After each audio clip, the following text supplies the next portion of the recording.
ustedes bienvenidos a este espacio de debate. Para nosotros es un placer contar con la participación de ustedes en torno a un tema tan importante para la región como lo es la corrupción, ya que según los datos que recoge el Índice de Percepciones de la Corrupción, que elabora cada año Transparencia Internacional, la situación en la región latinoamericana y del Caribe es poco optimista. Salvo un grupo reducido de países, como es el caso de Uruguay, Chile o Costa Rica, la situación en el resto de países nos invita a pensar que sus sistemas y quienes participan en él lo hagan de una forma limpia y responsable. En este sentido, es muy interesante poder tener una mirada interdisciplinar a este problema y desde los distintos modelos de causalidad en que cada uno de ustedes son expertos, poder construir mejores políticas públicas anticorrupción. En primer lugar, le damos la palabra a Gabriela Nicolás, abogada y licenciada en Relaciones Internacionales de la Universidad San Francisco de Quito y experta en el modelo de causalidad como regularidad. Bueno, muchísimas gracias, Yamilet, por esta invitación. Es un total honor para mí el poderles acompañar dentro de este espacio de debate. Y en cuanto a la temática que ya nos interesa estudiar, estoy convencida que es pues la mejor manera de construir también una mejor política pública, sobre todo en el área de anticorrupción dentro de América Latina, a través de este modelo de causalidad que estamos abordando, que es el modelo de causalidad como regularidad, no solo porque ha sido una principal corriente en la investigación sobre la corrupción, sino también porque ha permitido identificar un sinnúmero de determinantes del control de la anticorrupción y de las consecuencias sociales, económicas o políticas de la misma. Esto, pues cabe recalcar que ha sido posible gracias a que este modelo se parte de una ontología filosófica dualista, y esto significa que concebimos esta brecha entre la mente y el mundo, y una ontología científica fenomenalista, donde vamos a ver que nuestro conocimiento sobre el mundo se basa exclusivamente en los datos observables empíricamente, que es algo fundamental. Yo creo que de aquí nuestra metodología de investigación es el neopositivismo, y por tanto esto favorece a las variables independientes y dependientes para que se puedan producir explicaciones causales de manera general. A su vez, por esto entendemos que la causalidad es una relación regular y simétrica que explica si es que una causa es responsable de un efecto, y entonces la ausencia de esta causa va a explicar también la ausencia de este efecto. Y esto se va a basar en condiciones suficientes y condiciones necesarias. Por otra parte, también en este sentido, es para nosotros algo fundamental los datos cuantitativos y la medición precisa, en este caso concreto de la corrupción, por ejemplo, por lo que hemos hecho uso de indicadores como fuentes de información empírica que sean fiables en la búsqueda de explicaciones sobre las causas de estas problemáticas. Un ejemplo de esto puede ser el Índice de Percepción de la Corrupción y Transparencia Internacional, el cual ya mencionó Yamilet inicialmente, que son aquellos que miden los niveles percibidos de corrupción en el sector público en 180 países a través de una puntuación de una escala de 0 como una corrupción elevada a 100, que es la ausencia de esta corrupción. Entonces, nuestras investigaciones en torno a las causas de corrupción se clasifican en primero factores estructurales, segundo instrumentos institucionales, y en tercer lugar vamos a ver modelos de equilibrio. Yo creo que adicional a esto vamos a avanzar en un modelo que analiza también los efectos de la corrupción en América Latina y se va a centrar principalmente en los efectos económicos. Por otro lado, para poder entender mejor esta problemática en la región, yo recomendaría realizar una comparación con grupos poblacionales grandes, N grande, que estudien, por ejemplo, esta correlación entre la profesionalización de la administración pública, la autonomía, la meritocracia y la corrupción. A su vez, para poder hacer mejores políticas públicas, yo aconsejaría hacer un esfuerzo mayor por parte de los gobiernos para llevar a cabo experimentos que permitan captar, por ejemplo, los efectos de las políticas públicas sobre la corrupción. Esto a través de la reproducción artificial del contexto y de las condiciones en las que se formulan las políticas para anticipar posibles soluciones también a escala un poco más amplia. Y en este sentido, como resultado de estas investigaciones, tendríamos modelos formales, por ejemplo, comprobación de teorías tipo ley, y también modelos predictivos que permitan anticipar, sobre todo cuando se cumplan con relaciones de variables, las causas y los efectos de la corrupción, lo que al mismo tiempo podría permitir saber si es que se requieren tomar medidas o, no sé, formular otras políticas, etcétera. Así que hasta allí mi intervención. Muchísimas gracias. Muchas gracias, Gabriela, muy interesante su análisis, le aporta muchos elementos a este debate tan crucial para América Latina. A continuación, y en aras de seguir enriqueciendo esta conversación, damos paso a Natalia Rodríguez Valero, politóloga de la Universidad Nacional de Colombia y experta en el modelo de causalidad como necesidad. Buenas tardes y muchas gracias por la invitación a este espacio. Lo primero es señalar que, a diferencia del modelo anterior defendido por Gabriela, en este modelo de causalidad por necesidad entendemos la causalidad como relaciones necesarias y asimétricas, y por lo tanto no nos interesan tanto las correlaciones entre variables ni las predicciones universales, sino que lo que buscamos es abrir la caja negra de la causalidad en contextos particulares para rastrear cuál es la fuerza causal detectable pero no observable directamente, que pone en movimiento una combinación de entidades que entran en actividad para producir un resultado. Y esto obedece a que, si bien somos dualistas en nuestra ontología filosófica y coincidimos en eso sí con Gabriela, en que existe un mundo diferente de nuestra mente que debemos aprender y explicar, nuestra ontología científica no es fenoménica sino transfactual, y ello implica que vamos más allá de los hechos observables para captar esos factores o procesos que están detrás y que, si bien no son observables directamente, sí se pueden detectar. En ese sentido, nuestro objetivo en el caso planteado sería identificar cuál es el mecanismo causal que explica cómo un detonante,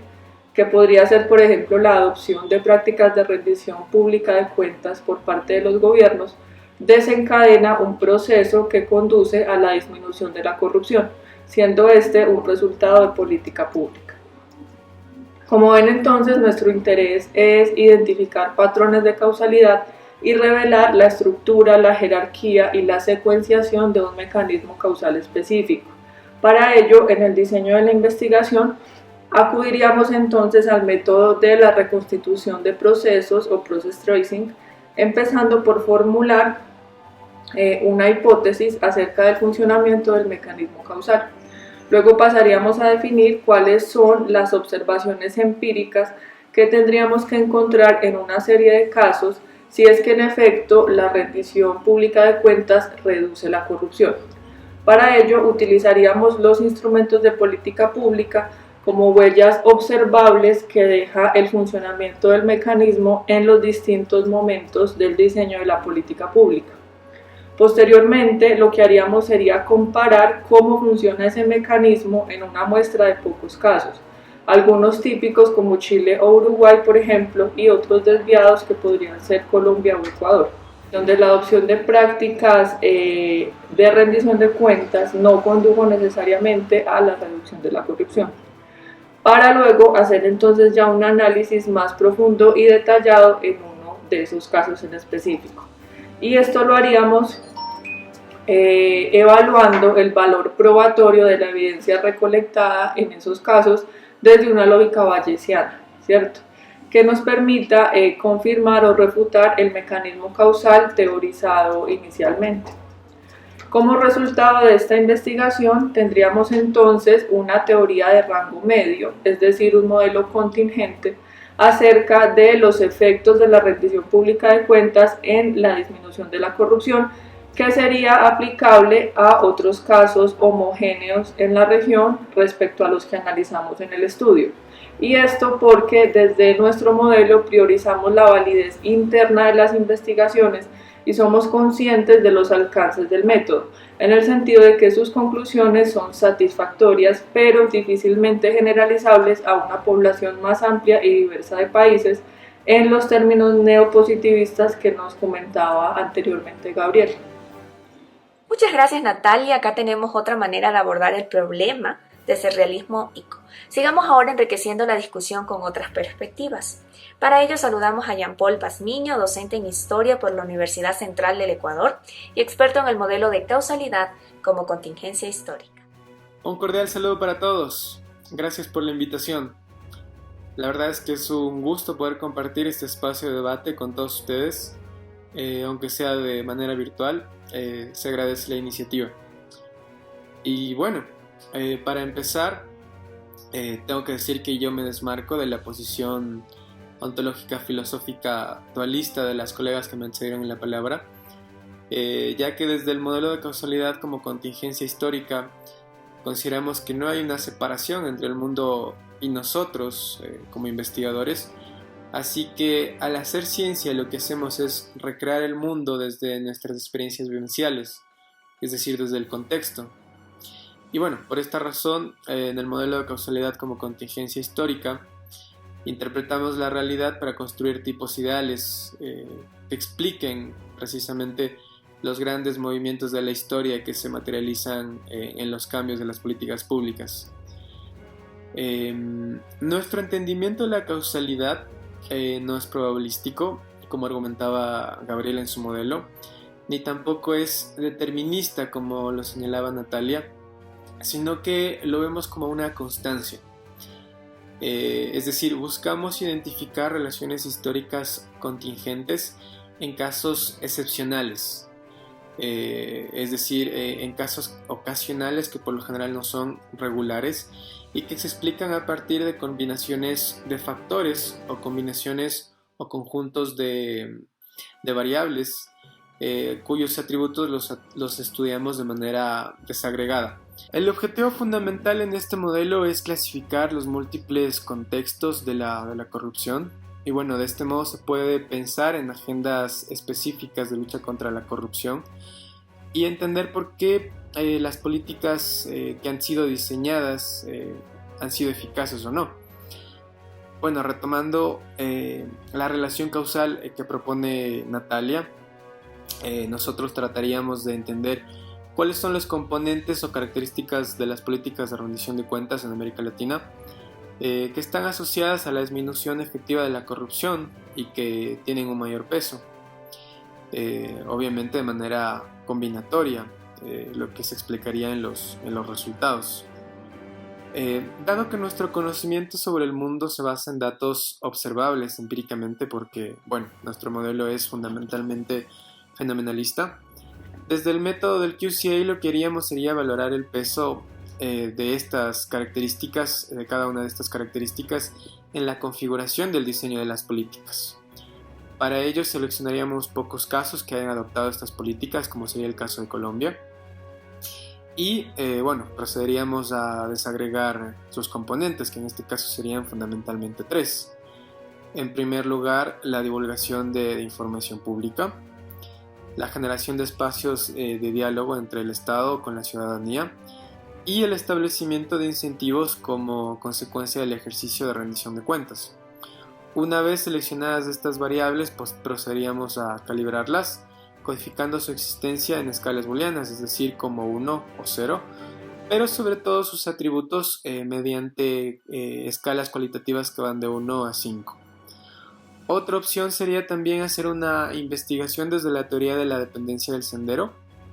mediante un análisis histórico comparado que permita identificar la durabilidad, la escala y la reversibilidad del cambio en la adopción de las políticas de rendición de cuentas en la región, explicando así aspectos macro y los mecanismos multicausales que influyen en sus resultados sobre la corrupción, desde la misma lógica desagregada y combinatoria que habíamos explicado anteriormente. Este método también permitiría como las experiencias, es decir, entender cómo las experiencias históricas de reformas exitosas pueden producir hipótesis analíticas para guiar las intervenciones en contextos de corrupción y así poder ofrecer recomendaciones desde las políticas de rendición de cuentas. Por cualquiera de estas dos vías podríamos saber cuáles son las condiciones necesarias y suficientes de las políticas de rendición de cuentas, que obviamente nos van a conducir a resultados efectivos sobre el tema de la corrupción, lo cual no es otra cosa que construir tipologías ideales.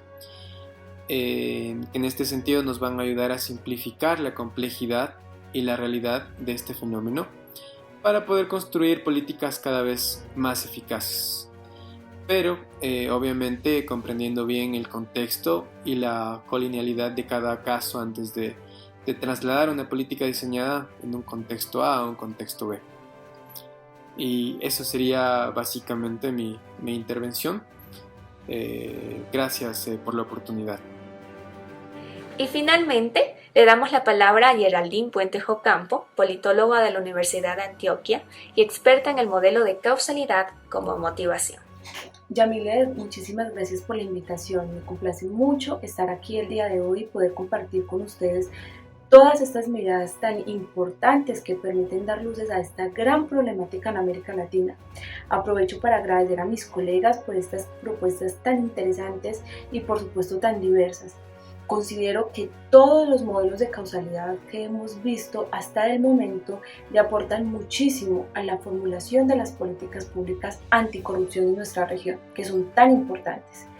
Como ya mencionó Yamilet, yo soy experta en el modelo de causalidad como motivación y desde este modelo, al igual que el modelo expuesto por Jean Paul, partimos de una ontología filosófica monista y por tanto concebimos el mundo como una continuidad de la mente, partiendo de la idea que solo se pueden dar interpretaciones del mundo.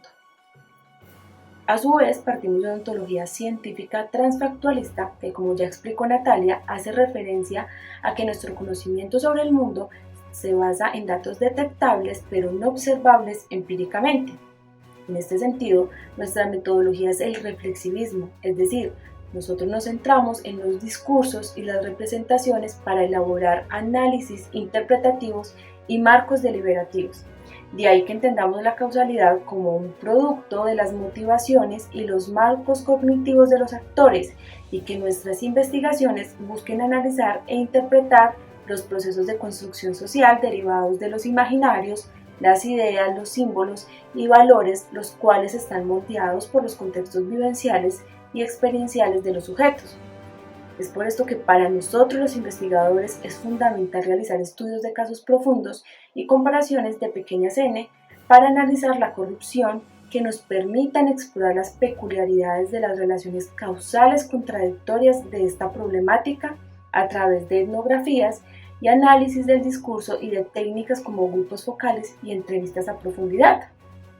Nuestras preguntas de investigación para entender las causas de la corrupción están más enfocadas a los significados que se construyen en contextos específicos sobre la misma, ya sea mediante el análisis del lenguaje político, las prácticas institucionales o las prácticas de los actores. Esto es fundamental, ya que la mayoría de las investigaciones existentes hacen hincapié en la corrupción política o en la corrupción económica y pasan por alto otras dimensiones importantes del problema con características y componentes únicos. Si bien este tipo de investigaciones no permite generalizaciones como en el modelo expuesto por Gabriela, sí posibilita la construcción de narrativas sobre las interpretaciones subjetivas de la corrupción, las cuales están basadas en construcciones sociales y relaciones de poder. Esto podría ayudar no solo a entender los constructos y los significados específicos frente a la corrupción, sino también cómo estos legitiman o no estas prácticas, y esto será crucial para diseñar mejores políticas públicas anticorrupción en los distintos países de la región, ya que esta es una problemática en donde la subjetividad juega un papel central. Muchas gracias Geraldine y a todos los panelistas del día de hoy. De verdad que sus análisis y argumentos no solo permiten ampliar este debate en torno al diseño de mejoras de políticas públicas anticorrupción, sino que permiten entender que un mismo problema se puede abordar desde diferentes modelos de causalidad y, por tanto, desde diferentes metodologías y métodos. Por ende, es meritorio destacar la importancia que tienen los métodos múltiples. Autores como Hall en el 2012 manifiestan que no solo el entorno, sino también el alcance de una política puede estar sujeta a cambios. En tal sentido, se debe entender, como bien lo menciona Peter y Fontaine en el 2020, sobre los modelos de causalidad, que no necesariamente los problemas de política empatan con las necesidades de los gobiernos, y por ende, persiste la brecha entre quienes estudian y realizan las políticas. Por lo tanto, elegir un modelo de causalidad permitirá regirse a su vez hacia el método más adecuado. Los modelos de causalidad tienen diversas ontologías, como lo pudimos ver, así como también mecanismos de explicación, que van desde las dualistas, neopositivistas y realistas, hasta las monistas, analíticas y reflexivas. Finalmente, para hacer frente a muchos problemas que plantea el diseño de políticas anticorrupción, se requiere trabajar desde diferentes visiones del mundo y superar su inconmensuralidad.